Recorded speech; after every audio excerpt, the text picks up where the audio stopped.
Terrible tragedy has befallen the people of Minnesota, especially the family and friends of Lando Castillo, and I express, on behalf of all decent-minded Minnesotans, which is just about everyone, our deepest condolences, our shock and our horror at what transpired last night.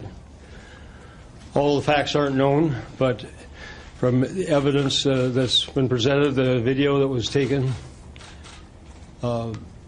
nobody should be shot and killed in Minnesota for a traffic tail light being out of function. Nobody should be shot and killed while they're seated still in their car without a very, very different kind of response. So I'm heartbroken for Minnesota because I've heard in the last few hours from very distinguished African American men and women who have recounted to me how they've been pulled over, singled out, and treated very differently because of their race from how white Minnesotans expect to be covered. Would this have happened if those passengers, the driver and the passenger, were white? I don't think it would have. So I'm forced to confront, and I think all of us in Minnesota are forced to confront, that this kind of racism exists, and that it's incumbent upon all of us to vow that we're going to do whatever we can to see that it doesn't happen, it doesn't continue to happen. I met with I talked with the White House Chief of Staff, Dennis McDonough. I just finished talking with Special Assistant Valerie Jarrett, who called to express the President's personal concern and see if they could do to help. I've talked with the Assistant Attorney General, U.S. Attorney General, Vinita Gupta, on 3 occasions. I've talked about their involvement. Their role is not to be the primary conductor of the investigation. That will reside with the BCA, but they will be closely monitoring and providing whatever assistance is desired and necessary.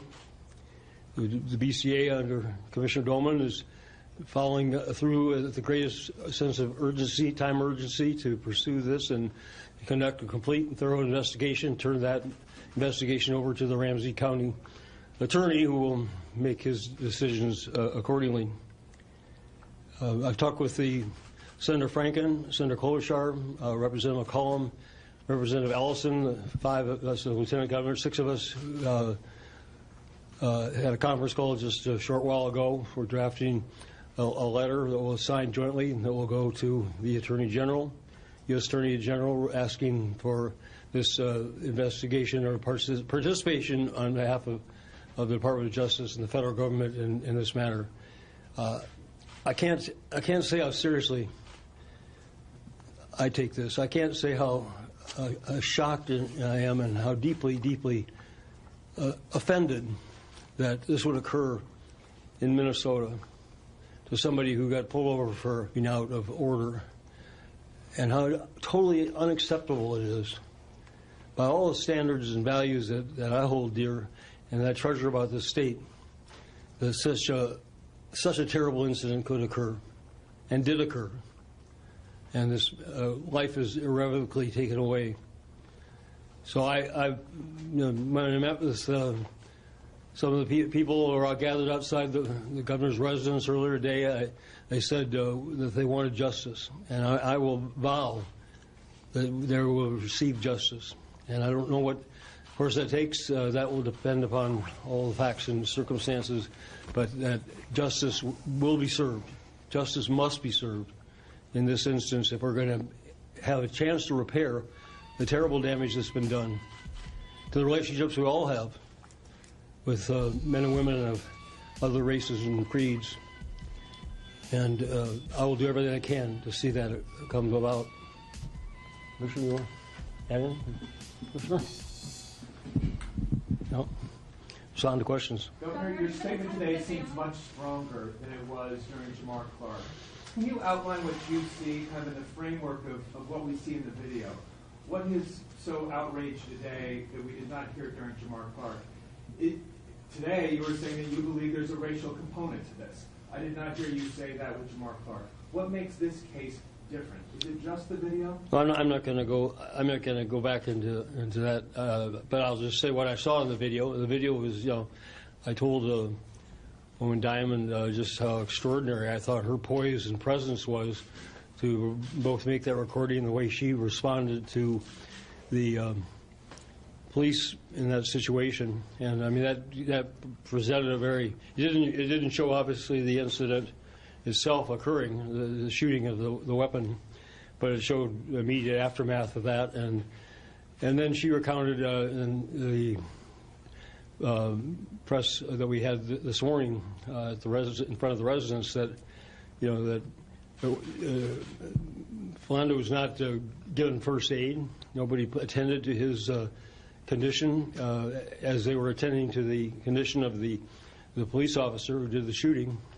She was handcuffed and taken to police station with her four-year-old daughter. I mean, it's just the stark treatment. I find it absolutely appalling at all levels. Governor, do you agree with President Obama?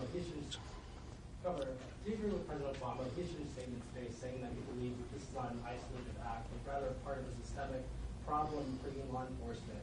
I mean, your statement today seems to suggest that you also somewhat agree with them. I'm curious what your thoughts are on that statement and whether you would agree that there are similar problems here in Minnesota. Well, I think we've had these incidents now that prove that these problems do exist in Minnesota. The vast majority of our law enforcement officers, of all colors, races, creeds, religions, are dedicated, and they confront difficult situations every day and every night, and they conduct themselves lawfully and honorably.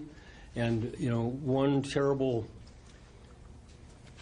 misjudgment or failure of proper action, whatever it turned out to be, could not be allowed to cast aspersions on every other law enforcement officer in Minnesota. But in this instance, again, I don't have all the facts and evidence. I'm not passing a final judgment, but there's every indication in this case that the police response was way in excess of what the situation called for.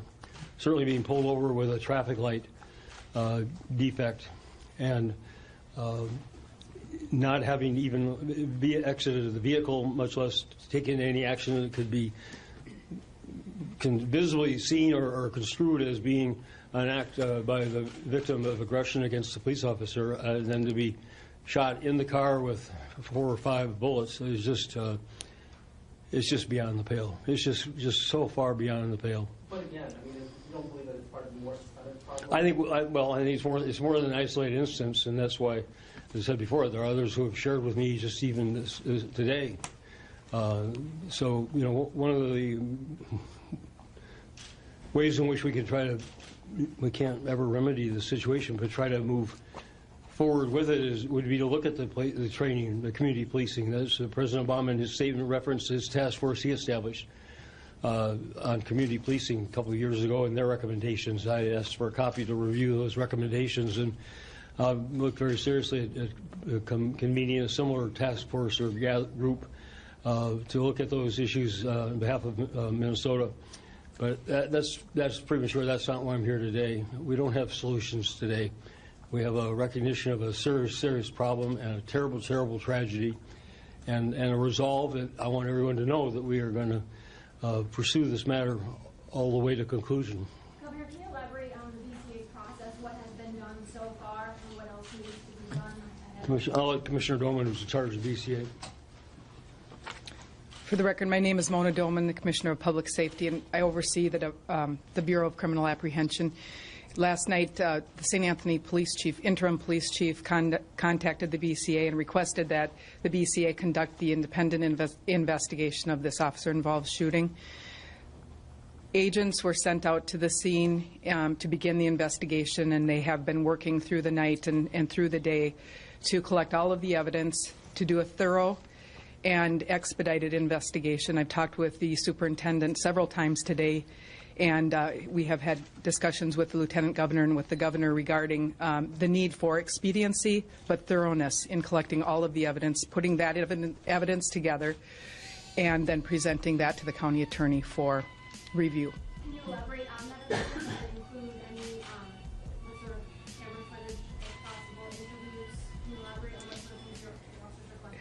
Because it's an ongoing and active investigation, that is not public information, and I can't disclose that at this time. And I don't have all the facts. I have not been to the scene. I have not reviewed any of the evidence. Commissioner, could you confirm whether he did in fact have a permit, Mr. Castillo, whether he did in fact have a permit to carry, as the family has said? And if you can't confirm that because it's part of the ongoing investigation, can you explain, because a lot of that information is not public for various reasons, but with the officers on their MDT, on their mobile display terminal, would they have known whether the driver of that vehicle, whether he ever had a permit to carry? What I can say is that the information that the sheriff's offices hold across the state of Minnesota, because they are the ones that issue the permits to carry, and then we have that information at the BCA, that information is not public information under the data privacy laws, and it is part of the investigation. I do not know what the officers knew when he stopped the vehicle. I don't know what he knew at that time, and it also would depend on who the vehicle registered to and who the driver was. So I And have they don't. been interviewed yet? Have the officers on scene there last night been at least preliminarily interviewed at this point? It is my understanding that the agents were working on that to do that this afternoon. I don't know if that interview or those interviews have been conducted at this point in time. Can you also Commissioner, speak what to has been where- done since the Clark shooting to prevent situations like this? And you already have plans in place to, for some more education or whatever you might do. Can you go into that a little bit? I can say that from speaking with police chiefs and sheriffs across the state of Minnesota, that they all take these situations very seriously, and training in their agencies is a priority for them. I can't speak specifically to what each individual agency has done or not, but there probably isn't a chief law enforcement officer in the state that isn't paying attention and considering policy or writing policy, drafting policy to make sure that their officers are properly trained and properly responding and properly building relationships and solidifying relationships in the communities that they serve. Can you speak to where the gun was recovered from the scene, where Mr. Casillas' gun was found? That is all part of the active investigation. I cannot. Can you speak to how this being broadcast Facebook Live, how that affects your investigation and even just your reaction to that, knowing you'll get called in? Well, I think public opinion is different because the public has seen that video. And I would say that it is part of the investigation and part of the evidence that will be collected by the Bureau. And the agents will review all of the information that they have, document it all, and then it will be presented to the county attorney, John Choi's office, for review without recommendation from the BCA. So our job is to collect the evidence and present it for review by the prosecuting attorney. Commissioner, can you confirm what the original purpose of the traffic stop was? Obviously, Castillo's girlfriend had said in that video that it was for a busted taillight. Is that the case? I cannot confirm that. Governor, this video obviously does not show the moment that Mr. Castillo is reaching for his wallet or anything that happens before the shoot. We obviously don't know that. I can hear the police. You said that there was no known act of aggression by Mr. Castillo. That was your comment a few minutes ago. I can hear the police union in the back of my head saying, well, how do we know that? I ask you, are you prejudging this based on the aftermath that you've seen in the video? And do you believe that unfairly is establishing the framework with which we go forward in the public discussion of this? Well, I said at the outset, I don't know if there is any footage. I've not seen anything incident before that video began. I'm expressing a view based on the information I have at this point. That's why, as Commissioner Doman said, a thorough, complete investigation is underway and needs to be completed, and all the facts need to be brought to light. I'm responding, just 16 hours after, 18 hours after this terrible tragedy occurred, but it is a terrible tragedy, and my feelings about it and my sense of outrage for what occurred is very real, and that if that needs to be modified based on further information, I'll modify it. But at this point, this is how I assess it. This is what I believe. Governor, it's been said that words are hollow, and people want to know what direct action are you prepared to take? And also, you mentioned that this was a low-impact stop. What actions are you prepared to take to reduce the number of traffic stops when it comes to people of color? Well, in this instance, again, in a very short period of time, we've contacted the White House Chief of Staff, Special Assistant at the White House, the Assistant U.S. Attorney General, spoken with her 3 times, spoke with Senator Franken, Senator Klobuchar, Representative Ellison, Representative McCollum. We've drafted a letter with the Lieutenant Governor signing.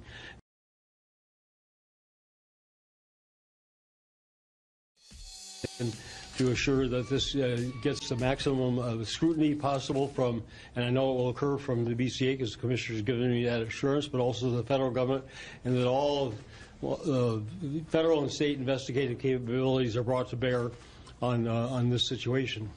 I don't have an answer for you beyond that. I think that, as I said, the training, and I don't know what training occurs or not, but that is certainly part of it because it's still going to be a human face-to-face interaction that's going to occur out there on the street or in a car or whatever. And so the better training and better understanding of those dynamics is something that I intend to pursue. Governor, was there anything in particular that you heard from the protesters today, especially after you spoke and they spoke back to you, that led you to be more forceful this afternoon in your response? I'll have more information. I mean,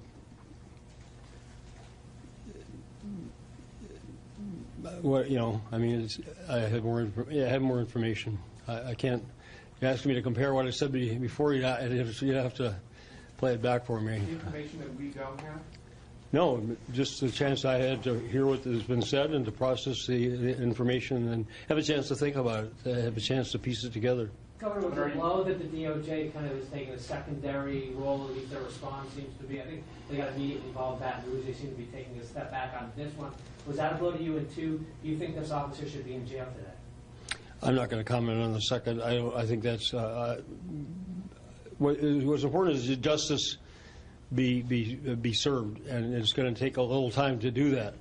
You know, we're not vigilantes in this day and age. We don't just corral people and deny them due process and put them in prison or worse. You know, this is a lawful society, and even in instances like this, it's incumbent upon all of us, especially those of us in positions of public responsibility, to conduct ourselves in accordance with the law, state of law.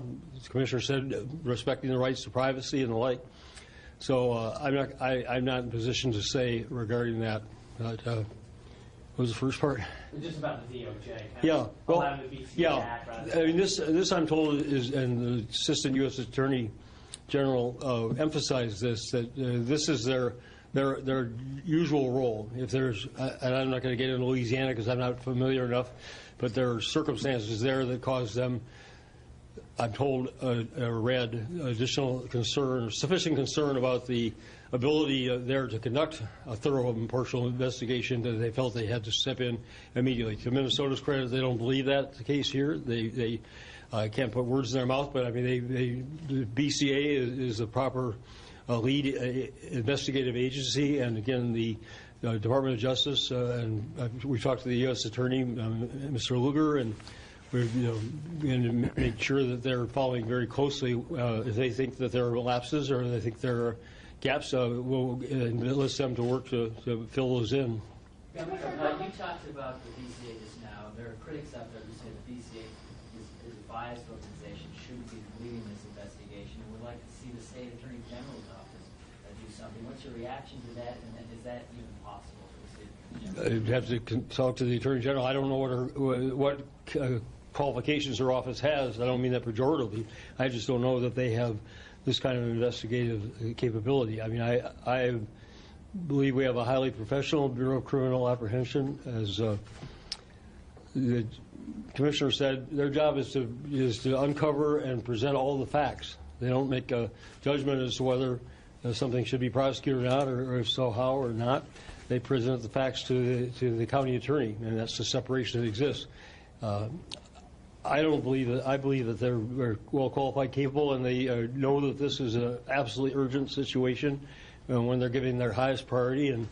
And again, I believe we can be relied upon to do the very utmost to bring all the facts and relevant information to bear and to light, and then to present that to the county attorney. Commissioner Dorman, piggybacking this gentleman's second question, when you say this officer being in jail, there are so many people that get frustrated that these officers aren't, they're going home on paid leave. They're not in jail after committing a shooting. That wouldn't happen to regular citizens, not just here, around the country. What's your response to that? Because that's the law of the state of Minnesota. We put the laws we put in place, and then the contracts that are negotiated between police officers and the city government. I mean, we follow the law. We follow the law because that's the way it holds our society together. And there's not, you can't say, this is an exception to that. We're not going to follow the law. We're following the law.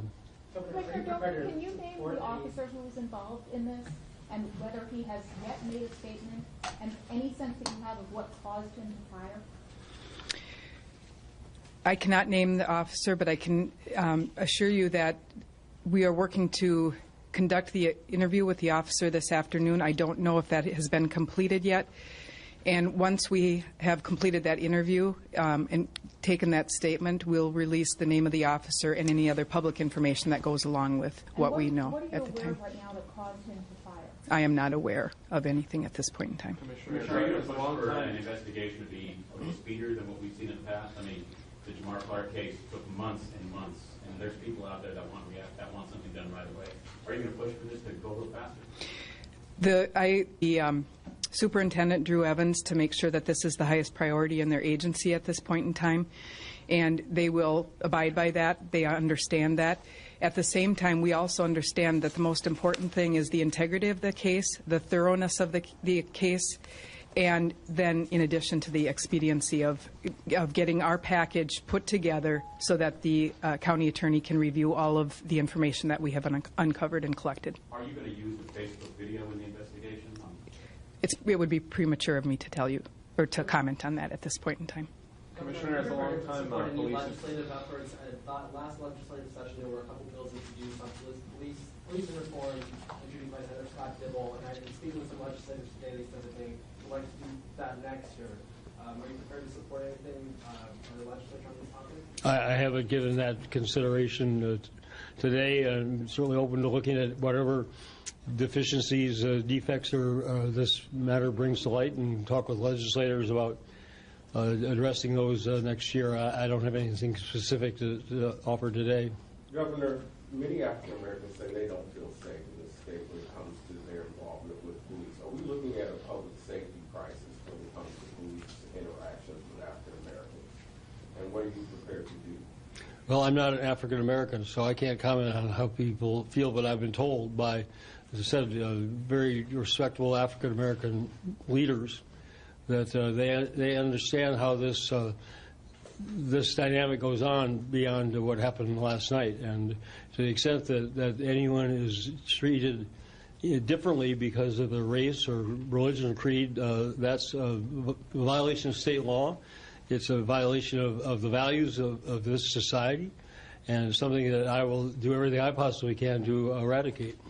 Governor, why did you decide to go directly to the White House with why did you decide to go directly to the White House today with the possible federal investigation? So the urgency of the situation and the fact that we wanted to, and I called Chief McDonough 9 o'clock this morning, and he took my call immediately. He was already well aware of it, and they picked up on this right away. And again, Ms. Jarrett called to express on behalf of the president his personal concern. They put out a statement very swiftly. So they recognize the importance of the extreme importance of these matters and the urgency with which they attend. That's why you turned to the White House as opposed to the DOJ, at least Well, initially. I started with the White House. I didn't have direct contact. I don't know the Attorney General. I do know Mr. McDonough and Ms. Jarrett. So I started with people I knew, and they pointed out, and it's important to say, that there's this separation between the White House and the Department of Justice. So they, referred the matter through their proper channels through their attorney. But our dealings with the with the Justice Department have been totally separate and from talking to those White House officials. Commissioner, you mentioned you can't give the officer's name. Can you confirm the officer's race?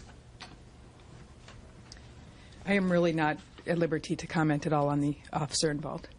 Commissioner, as a longtime chief of police, can you speak to some of the protocols for an officer rendering first aid after, there's apparently no threat? The man in the video was laying motionless for probably at least 5 minutes, and Diamond Reynolds said earlier today that it was about 15 minutes before paramedics arrived and delivered aid. What I don't know at this time, and so I can't comment, is who called for paramedics to respond and when that call came in. I just don't have that information.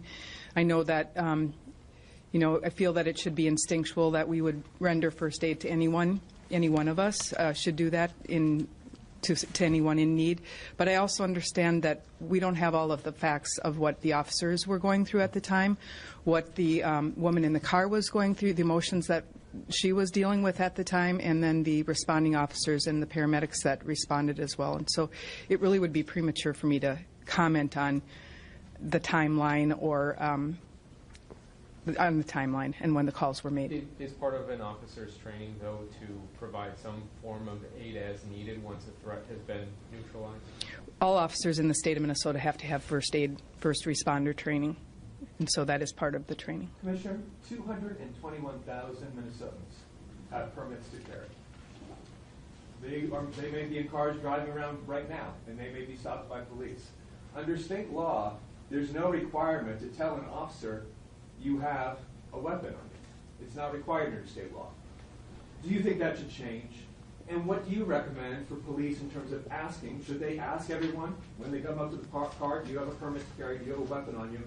And should people on their own, I know in training for permits to carry, a lot of trainers say, hey, put your hands on the dash and tell the officer right off the bat that you have a permit to carry. So my question to you, as a longtime police chief, do you have a problem with the way the law is written now, and do you have any advice to those 221,000 Minnesotans who may have a permit to carry? I think that it's a policy decision that the legislature needs to have discussion about, and I would be happy to engage in conversations with legislative leaders and legislators across the state regarding that question. And I also understand that every person who has applied for an application or who has applied for a permit to carry and has been granted has the right to have that to carry when he or she wants to carry and where he or she wants to carry within the confines of the law. That's all we have time for, folks. Thank you very much.